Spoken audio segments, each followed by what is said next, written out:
Tere tulemast siis minu kanalile, minu nimi on Rutt. Täna on siis tema mõtted sinust just praegu.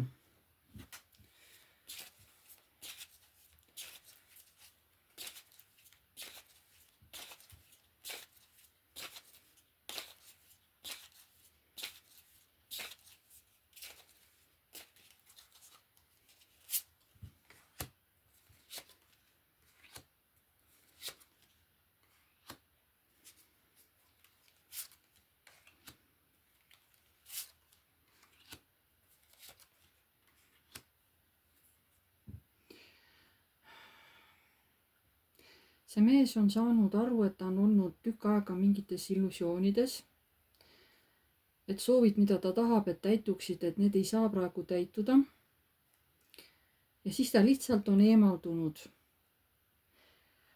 Võib-olla eemaldunud sellepärast, võib-olla ka mingid rahalised takistused näiteks. Kui ta just mõtleb nagu teiega seoses. Ta otsustab võtta ette mingi uue lahenduse teie suhtes. Ta tahab, et see oleks kindlasti õiglane. Ja ta tahab hästi kiirustada sellega.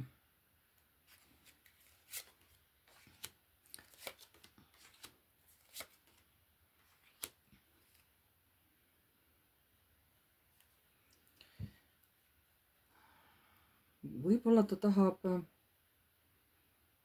näiteks võib-olla teie tahaksite temaga koos elada, aga tema veel on selle vastu. Ta veel nagu protesteerib selle vastu.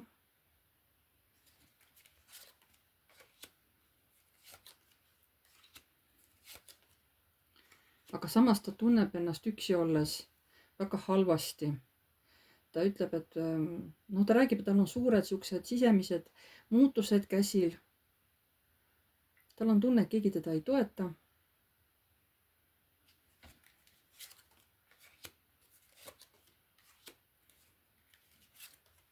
Et tema lähenes teile ju armastusega, aga teie olite tema vastu nii külm.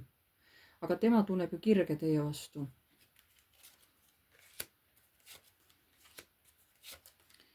Ta pidi kuidagi lausa tõestama, et ta teid armastab. Talle tundus see suhteliselt siuke absurdne, aga ta üritas tõestada tõesti, et ta armastab teid, et tal on teie vastu tunded.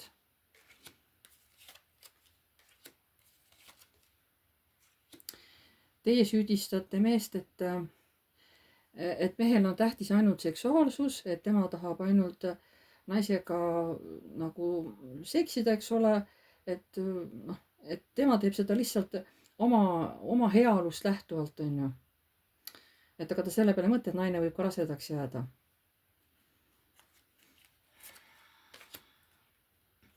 Ma ütlesin praegu veel isegi hästi, aga tegelikult info tuli isegi nagu karmim. Ja siis selle jutuajamise käigus või selle tulemusena mehes just tõstis pead selline saatanlik kiusatus. Et vot näitangi talle oma tõelist nägu, on ju. No võib-olla mitte pahas mõttes, aga eks mingisugune protestilaine, ma saan aru, tõusis üles sellel mehel, mingi protest. Ta ütleb, et mina nagu naiivne inimene läksin naise juurde, ütlesin, ma armastan teda, aga issand, kui valesti ma käitusin.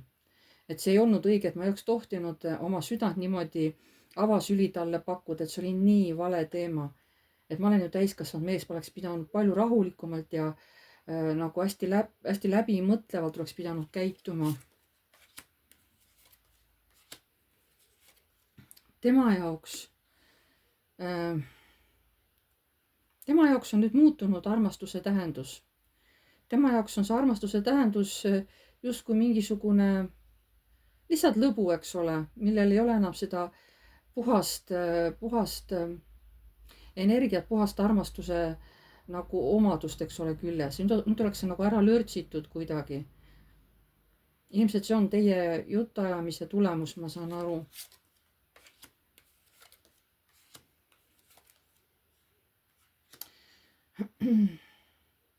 Ta praegu mõtleb selle pere loomise üle. Et mina tahan ikkagi õnnelikku pere luua, mitte mitte luua nagu läbi mõistuse seda suhet või rajatud rahale või mingitele muudele materiaalsetele väärtustele, et ta ei taha, ta tahab, et pere tuleks ikkagi luua, kui mees ja naine üksteist armastab. Ta on nagu pettunud praegu üldse nagu abielus, naistes, suhetes, armastuses. Ta on praegu üldiselt nagu pettunud tänu sellele jutamisele, mis tal oli teiega siin, suhteliselt hiljuti.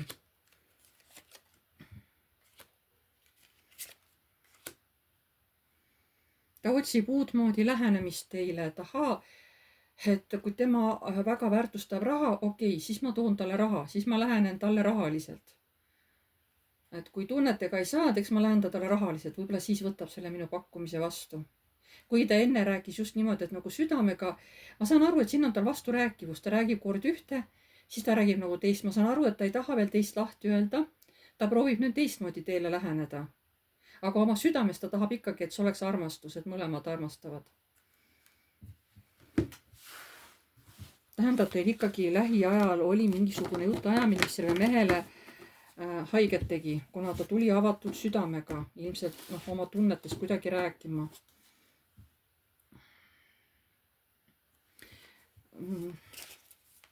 Kuidas teie näete seda mehe käitumist?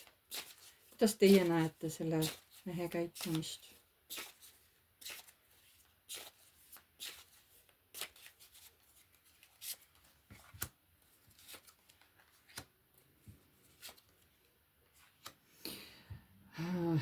Teie nägite seda mehe käitumist hoopis teistmoodi, et tema oli suukene külm ja ütles asju kohe otse välja, et ilmselt panustab ta ikka rahale, et kui minul on raha, et ma saan sulle ju kõike pakkuda, sa saad olla minu naine, sa ei pea millegi pärast muretsema. Aga naine mõtleb, et kas ta ei arva, et sellest võib kohe karma tulla. Temale tundus, et mees nagu hästi jõuliselt lendas oma sooviga talle peale.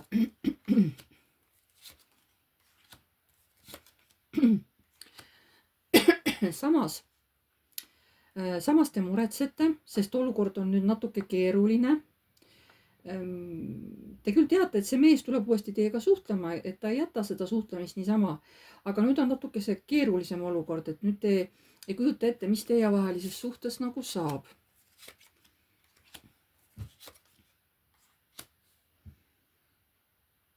Sellepärast, et nagu ma ei saagi aru, et kui pere, et ta ju algul nagu rääkis sellest, aga siis kui tuleb nagu läheb nagu tõsiseks jutuajamiseks kuidagi, et hakkame siis midagi tegema, et hakata koos elama või midagi, siis hakkab see mees nagu võitlema minuga, vaidlema mulle vastu, mind nagu süüdistama milleski, onju. Muidu ju tahab maja, muidu ju tahab oma kodu, onju, minuga koos elada. Aga kui mingi teema üles tõstsin, siis nagu hakkas nagu kuidagi vaidlema, kas eitama, et ei, ma ei taha, onju. Ja ta justkui kaitses ennast ja samas see oli nagu täiesti üllatus teile, see mida ta rääkis. Ta saab aru, et mingi moodi, et see on nagu tema nägemus, on ju, teie, kuidas teie käitusite temaga. Tema luges neid sõnu hoopis teistmoodi välja. Teil oli šokeeriv, et ta niimoodi käitus üldse, võib-olla üldse tema ettepanek, kui see mingi oli ettepanek, see tuli teil igal juhul nagu šokina. Aga see pidi nii minema. Ütlevad, õiguse kaart ütlevad, et see pidi niimoodi minema. Aga selle peale on tohutu palju nüüd energiat läinud, sest te mõtlete kogu aeg, et kuidas ma oleks pidanud selle mehega käituma siis. Et mina oma arust käitusin nagu rahulikult, aga mees läks hästi tuliseks, sauade energia. Te olete praegu puuduseisundis. Et ei ole nagu kindel, et mida ma siis pean tegema, eks ole, kuidas seda asja lahendada, et asjale peaks kuidagi kiiresti reageerima, aga ma olen nagu nii, ütleme nagu soolasambaks, eks ole, tartunud läbi selle, et ma nüüd ei teagi, mida teha, et ma ei teagi nüüd, kuidas reageerida sellele asja, mis ma edasi pean tegema. Ja mulle tundus see kuidagi nagu nii vale, et pigem tundub see nagu selle mehe egoism olevat, et ta kuidagi nii nagu valesti lähenes sellisele. Ma ei tea, kas tuli siin abielu ettepanek või midagi, et ilmselt mees arvas endast liiga palju, ta arvas, et võib-olla ta kutse või see ettepanek võetakse kohe vastu, onju. aga naine kuidagi tajub, et noh, mees tema arust tegi nagu natuke vale lähenemise sellele asjale. ma räägin, see on see, kuidas naine praegu näeb seda mehe käitumist. tal nüüd nagu süda valutab, et ei tea, mis nüüd saab. kõnnib siia-sinna, eks ole. noh, südames on ikkagi armastustunded on selle mehe vastu, aga see tegi ikkagi nagu haiget, see pani muretsema nüüd.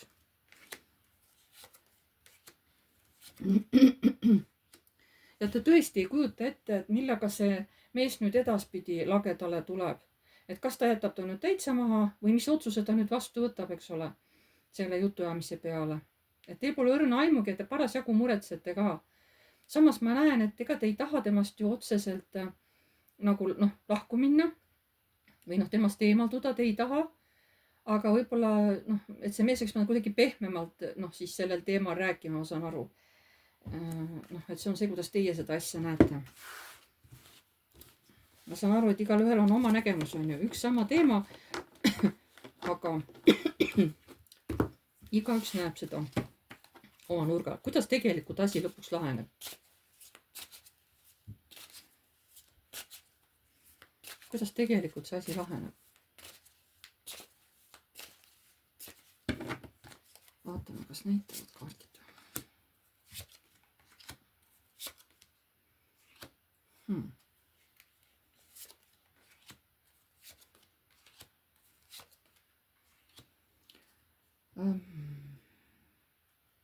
praegu lihtsalt teie jääte sellisesse kaitseseisu, sest teid ikkagi šokeeris see käitumine.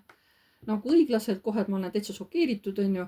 et see, kuidas ta nagu nii kavalalt tuli ja nagu nii-öelda see oli nagu hoob selja tagant, et nüüd ma olen nagu kaitses. kuidas see asi laheneb siis teie vahel?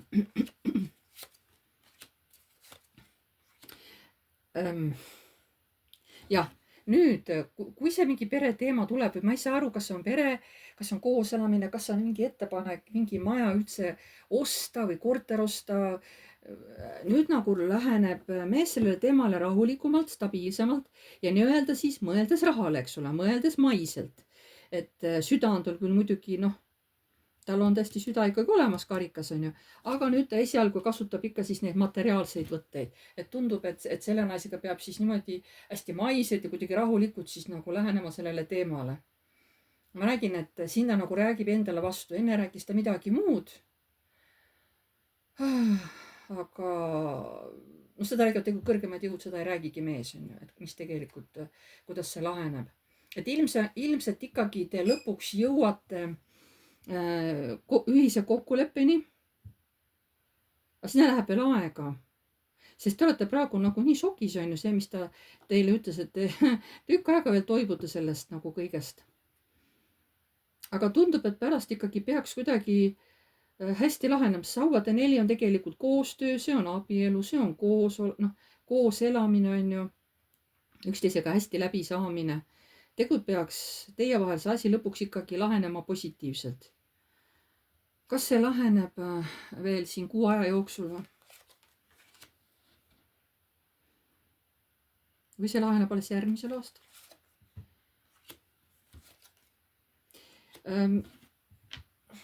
ta peaks lõpulahenduse leidma järgmisel aastal.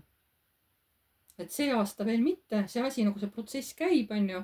aga lõpeb ta nagu nii-öelda siis teie jaoks nagu positiivselt järgmine aasta, siis ma saan aru, jah. sest Sauvade 6 on võidukaart. nii et ma arvan, et need, kes kuulavad, kellel see tõesti sobitub teie nagu teie ütleme noh, mitte infoga, aga see, mis teil siin elus on juhtunud, on ju. et siis ilmselt see on ka teie teema, on ju. kui on teile jutt täiesti nagu võõras, midagi ei klapi, et üldse nagu ei lähe kokku, siis nii ongi, siis see ei olegi hetkel täna üldse teie teema, on ju. et kuna see on üldine ladumine, siis kuulake alati hoolikalt, kui ma räägin nagu nendest, mida kas see mees mõtleb, mida naine mõtleb, on ju, et jälgige hästi neid asju, millest ma räägin.